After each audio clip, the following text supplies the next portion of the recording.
Welcome back to Conflicts of Interest. This is episode 263. I'm the host, Kyle Anzalone.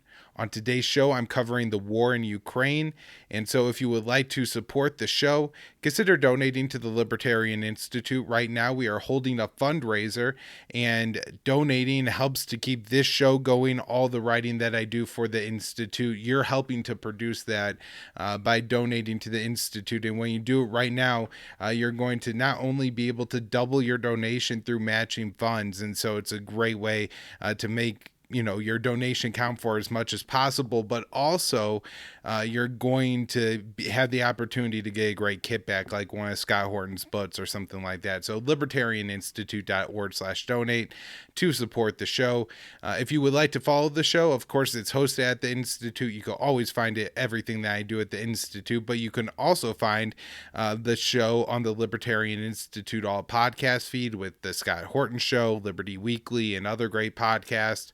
You can also share the show or find the show on YouTube, Rumble, and Odysee for video version. Twitter and Facebook, the Twitter handle is @con_interest. And then the sponsor of the show is Paloma Verde, PalomaVerdeCBD.com, promo code PEACE. When you spend $75, you use that promo code, you'll get 20% off, and the show will get a kit bag. So it's a great way to get yourself some high-quality CBD products and help your favorite podcast. All right, now let's get into the show. First article I have today is from myself and Will Porter, writing at the Libertarian Institute. U.S. claims Russia to blame for Yemen food shortages, praises Saudi role. And yes, that is what happened. It's almost unbelievable. A senior U.S. official has accused Russia of driving the food shortages in Yemen and around the world, suggesting Moscow is to blame for rapidly raising prices. The Kremlin rejected the charge, instead citing American sanctions as the leading cause of starvation. In an address at the UN headquarters in New York on Thursday, U.S. Ambassador to the UN, Linda Thomas-Greenfield, attempted to tie Russia's attack on Ukraine to Yemen's dire hunger crisis. The World Food Programme's March report identified Yemen as one of the countries most affected by wheat price increases and lack of imports from Ukraine. This is just another grim example of the ripple effects of Russia's unprovoked, unjust, unconscionable war that is having on the world's most vulnerable, Thomas Greenfield said. The diplomat went on to praise Saudi Arabia and the UAE for their humanitarian assistance to Yemen, failing to mention Riyadh's ongoing bombing campaign that has deliberately targeted food production sites and vital civilian infrastructure for more than 7 years. Though international monitors have pulled out of the country, as of late 2021, nearly 400,000 Yemenis were estimated killed through the war from direct and indirect causes, while January shattered monthly civilian casualty records, according to the UN. Russia's responded to the charge from Linda Thomas-Greenfield during the UN session, claiming it was American sanctions harming the supply chain and closing global food shortages. And this is from UN Deputy Ambassador Dmitry Polyansky. The main factor for instability and the source of problem today is not the Russian special military operation in Ukraine, but sanction measures imposed on our country seeking to cut off any supplies from Russia and the supply chain. Apart from those supplies and those countries in the West need in other world's energy. He added, if you really want to help the world avoid a food crisis, you should lift sanctions that you yourselves impose, your sanctions of choice, indeed, and poor countries will immediately feel the difference. Yemen is widely regarded by aid groups as the world's worst humanitarian crisis, with nearly 16 million Yemenis estimated to be food insecure in 2022. In addition to constant military support from Washington, the U.S. has also helped to enforce Saudi Arabia's blockade on the country's ports and helped Riyadh avoid responsibility for alleged war crimes before international bodies like the UN. Earlier this month, Yemen's Houthis and the Saudi-led coalition agreed to a 2-month ceasefire following major escalations in the war. The UN mediators have voiced hopes that the truce will be extended further, though after similar efforts in the past, it remains to be seen whether the lull in fighting will endure.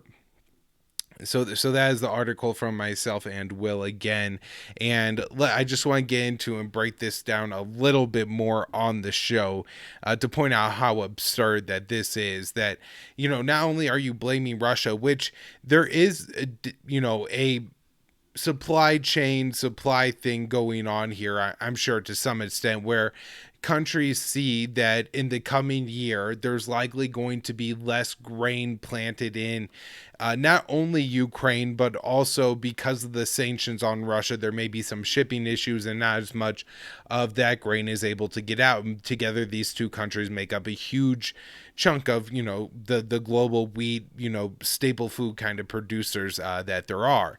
And so seeing that, if you're a country that doesn't produce very much of this, because of climate or whatever other reasons, you may be looking now to stock up to buy more.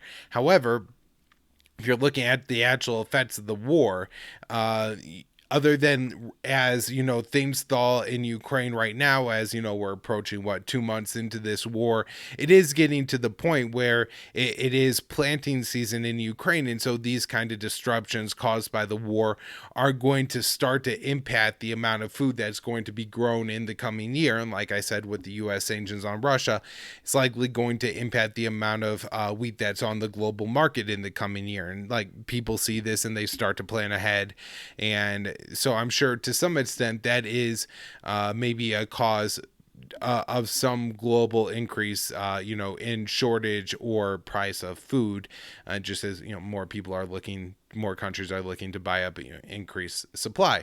That said, if you actually look at how long it takes to grow food, there's no way that there's a shortage caused by the war in Russia. It's not like they've bombed all of Ukraine's farms lands and things like that, and now they're supposed to be food produced and it's not produced. And so if the war were to come to some kind of resolution relatively quickly, or at least some kind of limited agreement that would allow farmers to feel safe enough to stay on their land and things like this, because there has been war in Ukraine for the past 8 years, and the farms have managed to go on. And so if the war is concentrated in the east of the country, although we'll get into later why that might not be the case, but if it is, it may be the case that the global amount of wheat that's produced really isn't hit that much from Russia's invasion. But that's all yet to be seen. And as of this point, the Russian military action could very well have that long-term effect. Now, what's been going on in Yemen is that Saudi Arabia, and this was outlined by Martha Mundy for Tufts University in 2017, I believe she put this out, her study that says Saudi Arabia was waging an intentional food war in Yemen, bombing flocks of sheep, grain factories, cereal factories, water production things, farming equipment. All of this has been destroyed in Yemen.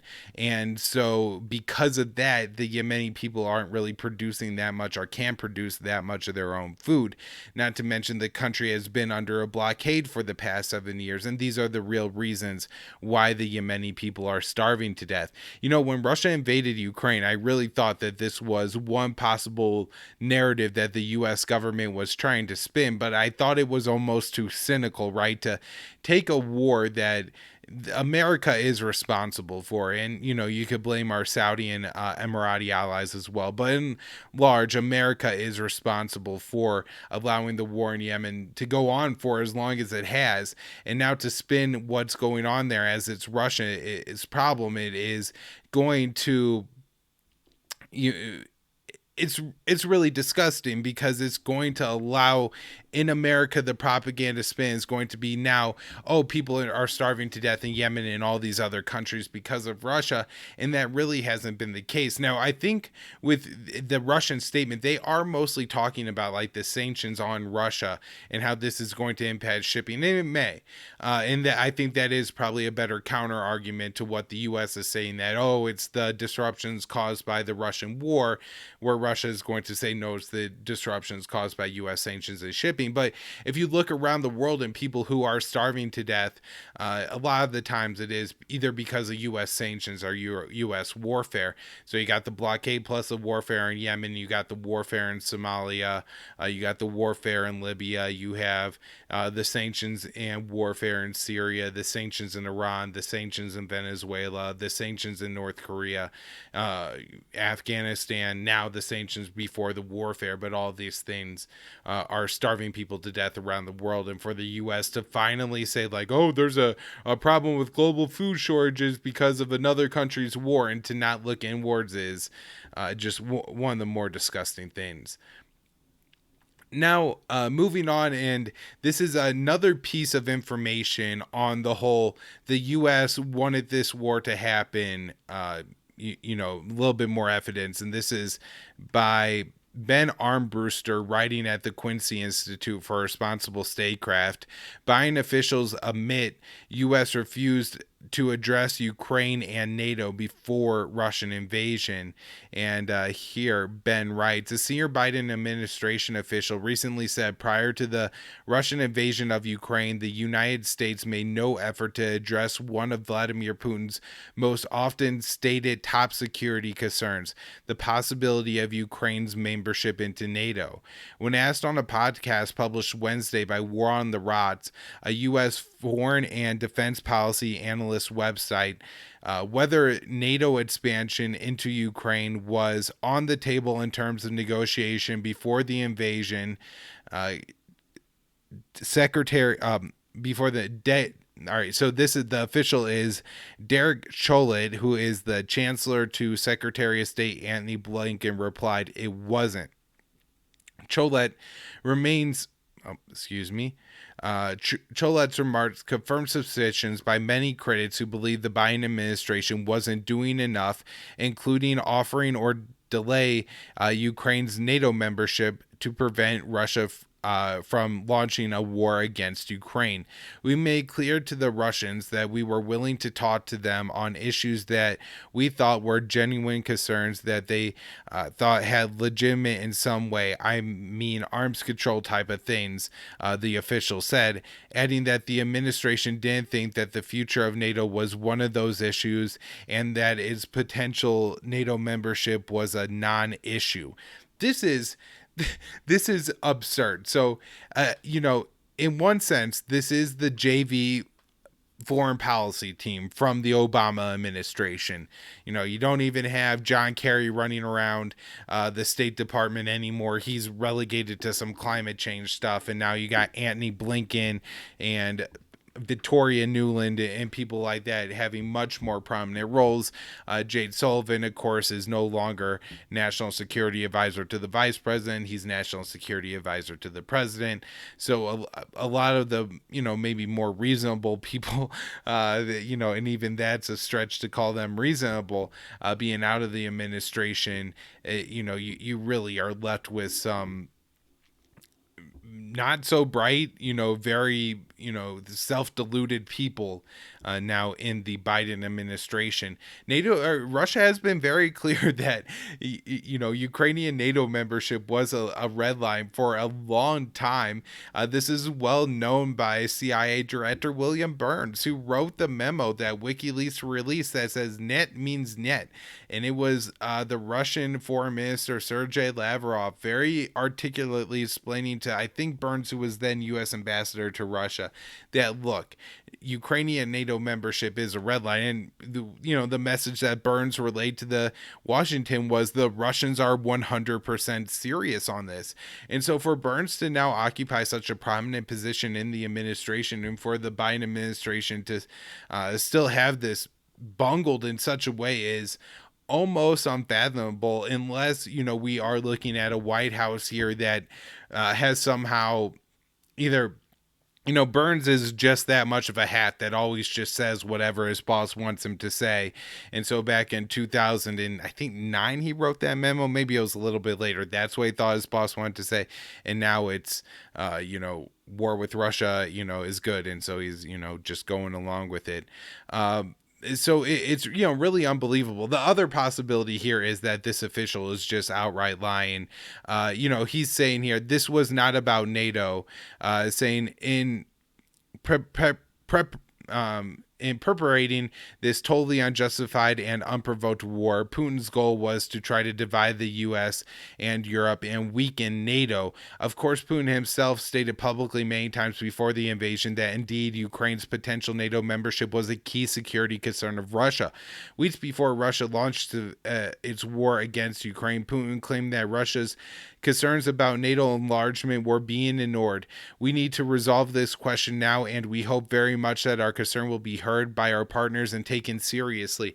I mean, Russia delivered written proposals to NATO and the US with this as the top issue on both of those proposals. And they said, oh, well, we'll allow you to have some monitors at one of our nuclear sites. That was the US response to this. And so, maybe it's incompetence here. Now, the other thing is it could be nefarious that, Victoria Nuland and others like Jade Sullivan really wanted this war. They looked at the RAND department, the RAND study, not department, RAND is a think tank, that said the way you take Russia down is by, arming an insurgency in Ukraine. You've had high-level officials and, former officials like Stavridis, who was an admiral, and then Zbigniew Brzezinski said, all this is well within the U.S. foreign policy mainstream establishment thought realm that, this is the way you harm Russia. And so maybe it was that, maybe it was incompetence, but either way, we have more to the whole. Again, it doesn't justify the Russian war, but the fact that Russia was looking at it had no negotiating partner at all to deal with. And even though they were never going to allow Ukraine into NATO, they were going to continue to say publicly that they may and continue to push the issue with Russia and not take it off the table. All right, some more news on U.S. policy stuff, a little bit more recent too. 2 U.S. lawmakers visit Kiev as Biden moles sending high-level official. Steve Daines and Veronica Spratz, both Republicans, visited Kiev on Thursday, making them the first known U.S. officials to travel to Ukraine since Russia invaded on February 24th. According to the New York Times, the visit was planned at the last minute, and the 2 lawmakers were invited by the Ukrainian government with just a day's notice. Daines canceled a trip to Eastern Europe to go to Ukraine, and Spratz, who was born in Ukraine, planned to visit at a later date but decided to join Daines. The trip comes as the Biden administration is reportedly considering sending a high-level official to Ukraine. Sources told Politico that the Biden administration, or that Joe Biden or Kamala Harris may actually be the ones to make the trip. However, I think the New York Times said it was more likely that Blinken or Austin would go, and it was highly unlikely that it would be the president or the vice president. Last week, we had the Pentagon inviting top officials from the top 8 U.S. arms makers to the White House to talk about Ukraine. This from Dave DeCamp at antiwar.com. According to a report from Reuters, the Pentagon will host leaders from the top 8 U.S. weapons makers to discuss the industry's capacity to produce arms for Ukraine if the war lasts years. And so what they're doing is they're planning a massive boost to military spending. I'm guessing maybe on top of this year's proposed military budget that's already $800 million or so. My guess is they're going to look like for a specific bill for the military industrial complex to funnel money to these companies in the names of helping them to ramp up production of like Stinger missiles, Javelin missiles, Switchblade drones, and things like this. All right, a couple of stories with Europe now. So Joe Biden has called the war in Ukraine a genocide. And I believe I discussed this on the last show that we talked about with Ukraine, where it's just not the kind of war that Russia is waging in Ukraine, and this is even confirmed by the U.S. Defense Intelligence Agency. It's not that Russia isn't doing bad things in Ukraine. They're not killing civilians or anything like that. But if your goal is genocide or like ethnic cleansing to wipe out or eliminate a certain group of people from a certain region, then you're going to carry out a different kind of warfare than what Russia has been carrying out. Not that Russia hasn't, again, killed civilians and done criminal things in Ukraine, but again, this is meaningfully different than a genocidal war. So, this from Dave DeCamp. On Wednesday, French President Emmanuel Macron wouldn't back President Biden's claims that Russia was committing a genocide in Ukraine. The French leader instead warned that an escalation of rhetoric wouldn't bring peace. Macron accused Russia of war crimes in Ukraine, but favors diplomacy as the best way to end fighting. I want to try as much as possible to continue to be able to stop this war and rebuild peace. I'm not sure that verbal escalations serve this case. And, Marcone is absolutely right. The U.S. has to be able to come to some kind of negotiated deal with Russia to bring a resolution here. I guess it's maybe possible that Moscow and Kiev come to some kind of agreement where, Brussels and Washington don't sign on to it and actively oppose it. But that seems pretty unlikely to me. And that if, NATO and the U.S. are opposed to the agreement for various reasons, I think it's unlikely to happen. Not only our influence over Kiev, but also what that means long term for Moscow and the U.S. sanctions and things like that. It'll disincentivize Moscow from negotiating, and I think the U.S. looking to expand NATO in other places like Finland and Sweden will also deter Moscow from negotiating even with Kiev. Now, on the rhetoric here, look, war crimes, I think Russia's committing war crimes in Ukraine. If we're, just being honest, like you drop a bomb on an apartment building, that's a war crime. And Russia's committed war crimes in Syria and Chechnya and I guess probably Georgia, South Ossetia, and things like that. So is the U.S. We've committed a hell of a lot more war crimes. And so it's just, absurd for these Western countries like France and the U.S.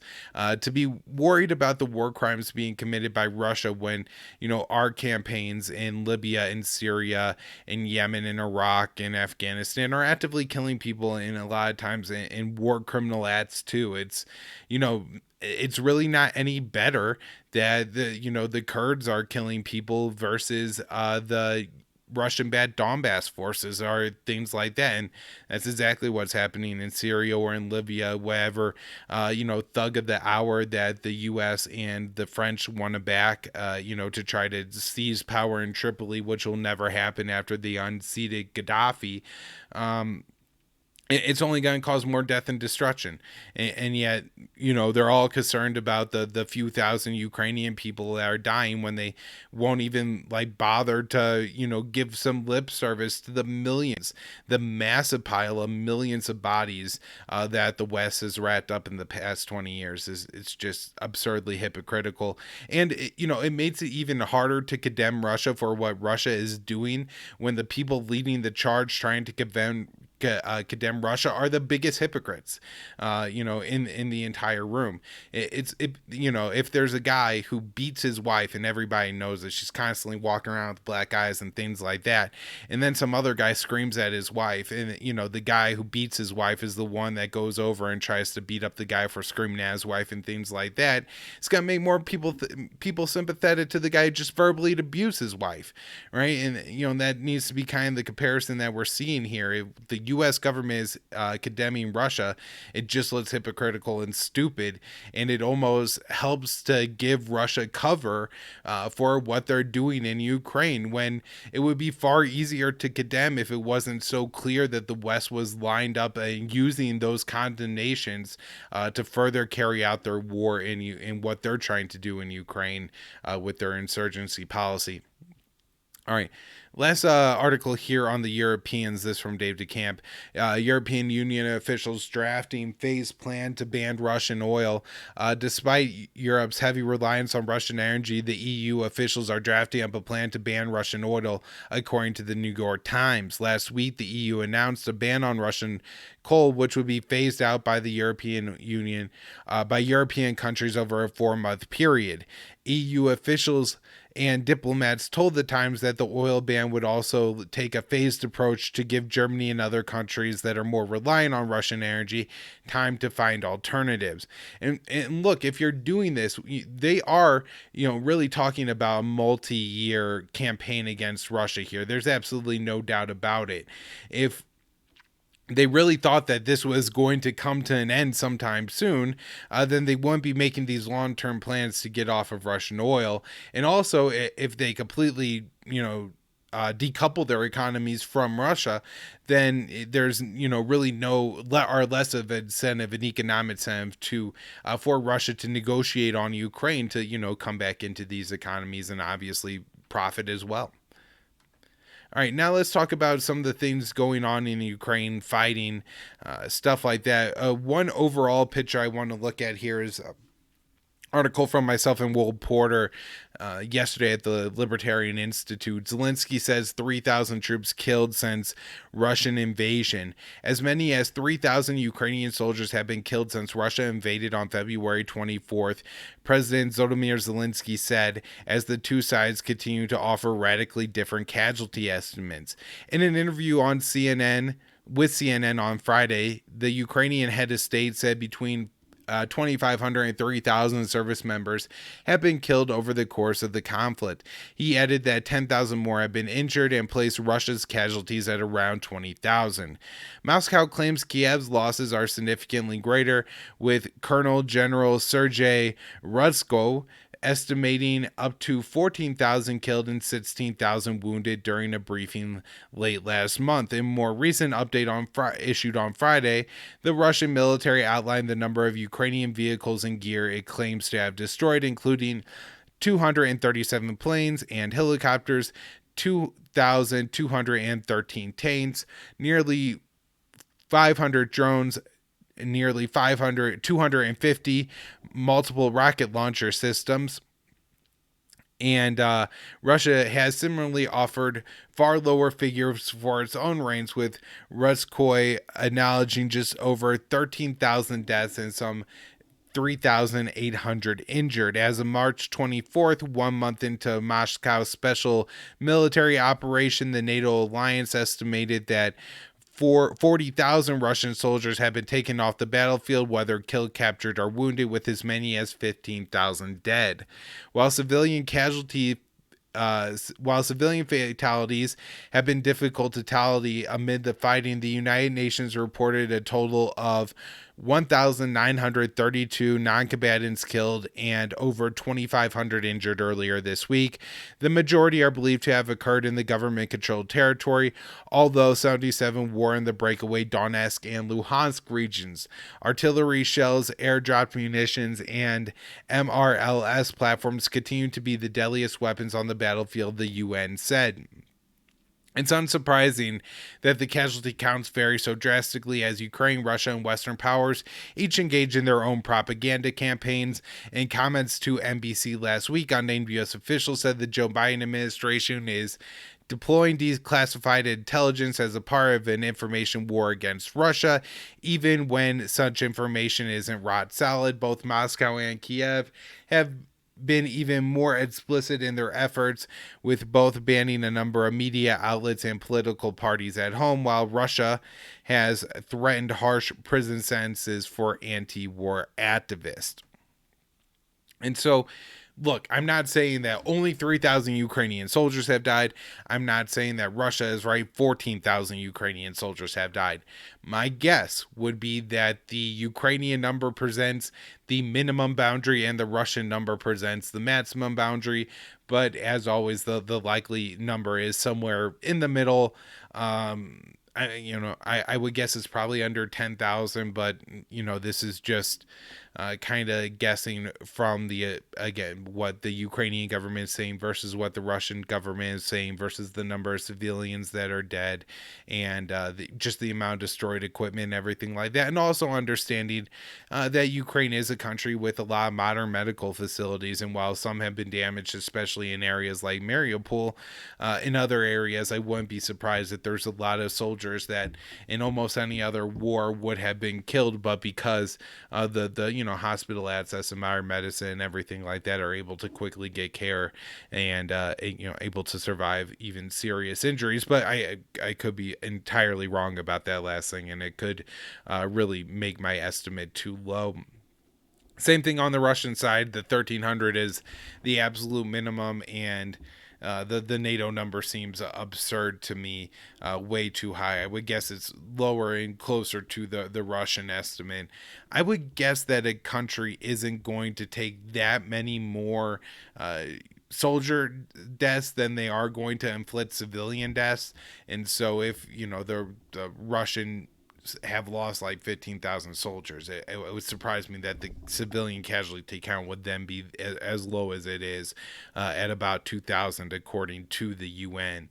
Now, another of course issue with that is, this is, these are modern countries. People have cell phones and things like that. I would guess that you probably can't fudge the numbers all that much. Now, with everything, particularly in Ukraine, so many people fleeing, damage being done to the country, things like that, and maybe it's easier to obscure.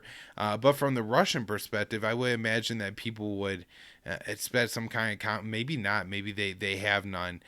But just kind of from some of the things that I've seen, the people in Russia would receive, word that they're relatives that died, including this, the Washington Post report that the Ukrainians are using facial recognition technology to scan the faces of dead Russian fighters and then send those images to their relatives. I would think that would make it hard to lie a whole lot about the actual number of dead. But again, these are just estimates, and then me trying to give some of my analysis based on not only what I've seen in this war, but just based on human nature and how things work too.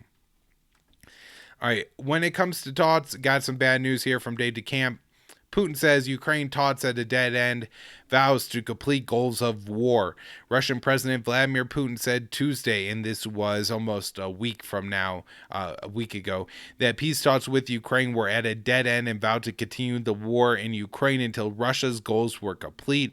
Russia and Ukrainian officials last week held in-person talks in Istanbul, Turkey on March 29th. Two of the sides have held negotiations via video linked sessions, but according to Bloomberg, there's been no public confirmation of this. According to Russia's TASS news agency, Putin accused Ukraine of driving the negotiations to a dead end by deviating from an agreement reached in Istanbul. Ukraine proposed a draft proposal deal during the Istanbul talks that included Kiev giving up on plans to join NATO, although Ukrainians want security guarantees from some NATO countries. Russia also wants Ukraine to recognize Crimea as Russian territory and recognize the independence of the breakaway Eastern Donbass region. In an interview that aired Sunday, that's a week ago today, Ukrainian President Volodymyr Zelensky said he will definitely not recognize Crimea as Russian. So that is some bad news. More bad news. Russia formally warns the U.S. against arming Ukraine. This from Dave DeCamp again. Russia sent a formal diplomatic notice to the U.S. this week calling on Washington and NATO to stop arming Ukraine. The note, which was obtained by the Washington Post, said the Western campaign to pour weapons into Ukraine was adding fuel to the conflict and leading to unpredictable consequences. Then we have this again, Dave DeCamp. Russia views U.S. NATO vehicles transporting weapons in Ukraine as legitimate military targets. Russian Deputy Foreign Minister Sergei Ryabkov warned Wednesday that Moscow views any U.S. and NATO military vehicles transporting weapons inside Ukrainian territory as legitimate military targets. We are warning that U.S. and Ukraine we are warning that U.S. NATO vehicles with weapons that move across Ukraine will be viewed as legitimate military targets. Russia has previously warned that it would target arms shipments inside in Ukraine, but hasn't explicitly threatened U.S. and NATO vehicles before. The Western powers are pouring weapons into Ukraine through bordering Eastern European countries, but it's not clear if these shipments are entering on U.S. or NATO vehicles. And so, look, this could be Russia making an empty threat in that the U.S. isn't even, sending weapons in with our soldiers, our CIA, NATO personnel. It also could be that's happening, and that's why Russia is issuing this warning. Very dangerous if that's the case. There was a cross-border attack. Moscow accuses Ukraine of launching a helicopter strikes inside of Russia. On Thursday, Moscow accused Kiev of sending helicopters over the border to attack a Russian village and report that 7 people were injured in the strikes. The investigative committee of Russia said the helicopter attacked the village of Kilmavo, which was 6 miles from the Ukrainian border. Using 2 military helicopters carrying heavy weapons, Ukrainian armed forces illegally entered Russian airspace, the committee said in a statement. Flying low, acting deliberately, they carried out at least 6 airstrikes on residential buildings in the settlement. At this point, Ukraine hasn't confirmed that it carried out the strike and has rejected Russian accusations of a cross-border attack earlier this month. On April 1st, Russian authorities accused Ukraine of launching a helicopter attack on a fuel depot in Belgorod, Russia. Now, don't know if these attacks are happening. It seems like they are from some evidence that I've seen. I'm pretty convinced that they have carried them out. In a way, this is a country attacking a country that's aggressively attacking it. So don't really, Russia could say that they're outraged and everything like that, but oh well. This is the consequence of waging an aggressive war. Do feel bad for the Russian people that are the victims of their government's policy here. Of course, they probably don't really care or support the war. Maybe they do. I don't know.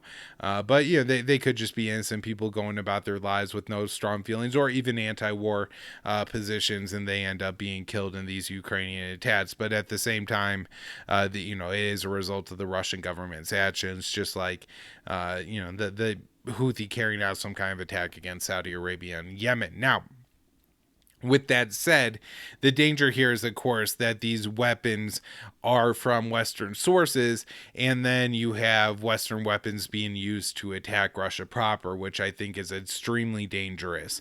Now, there have been a couple successful strikes by the Ukrainian military. A Russian ship in the Black Sea was sunk. Now, there's, I guess, some reports that this is a major loss for the Russian military. I'm not so sure that's the case, that it's a major loss, and it really depends on what the Russian military goals are in Odessa, and we really don't know. But the fact that a fairly large ship, I think it usually has a crew of like 500 people, was sunk.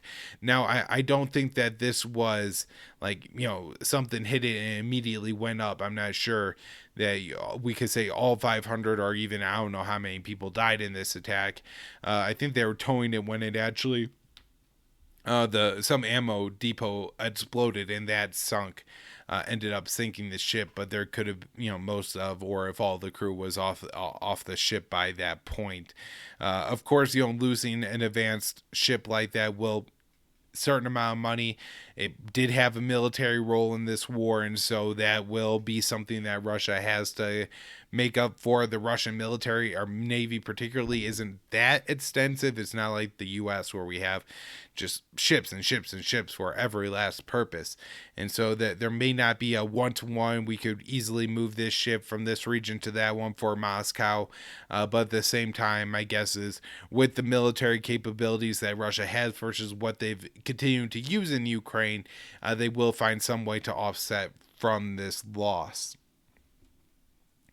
Now, Russia said will step up strikes on Kiev over alleged cross-border attacks. This is very concerning. And I guess one thing is, at least, Russia isn't saying we're going to start striking Western countries for this, but the fact that they're going to step up strikes on Kiev is, very disgusting. This is a mostly civilian populated city. Now, maybe they're talking about some military posts around the city or something like that, but this is likely making a threat to carry out strikes within a civilian population area. Again, very disgusting. All right. Russia warns of nuclear deployment to Finland if Russia warns of nuclear deployments if Finland and Sweden join NATO. And so this is from Dave DeCampa's a little bit of a follow-up of the story that me and Will Porter wrote last week, saying that a U.S. official said that the two countries were close to joining NATO. Here, Dave writes, a close ally of Russian President Vladimir Putin warned Thursday that if Finland and Sweden were to join NATO, Russia would have to bolster its western border and said a nuclear-free Baltic region would no longer be possible.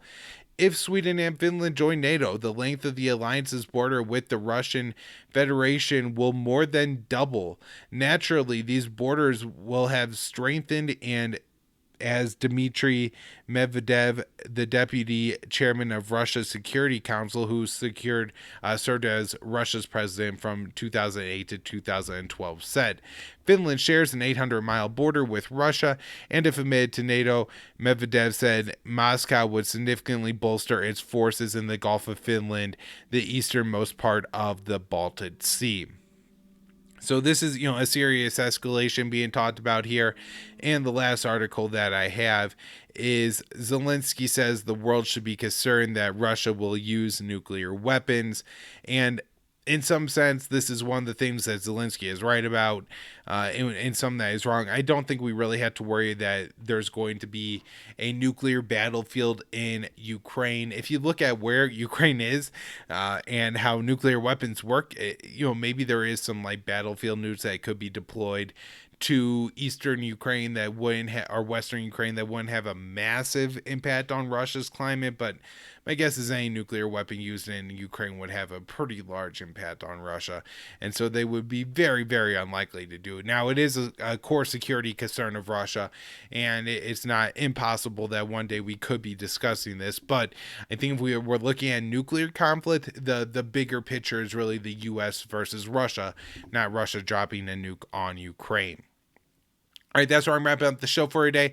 Everyone, thank you so much for listening. The Institute Fund Drive is going very well. We're like 2/3 of the way to our goal. If you could help us to get over that hump and give a donation right now, again, double your money if you donate. So it's a pretty good deal, and appreciate it. Be back with more shows later in the week.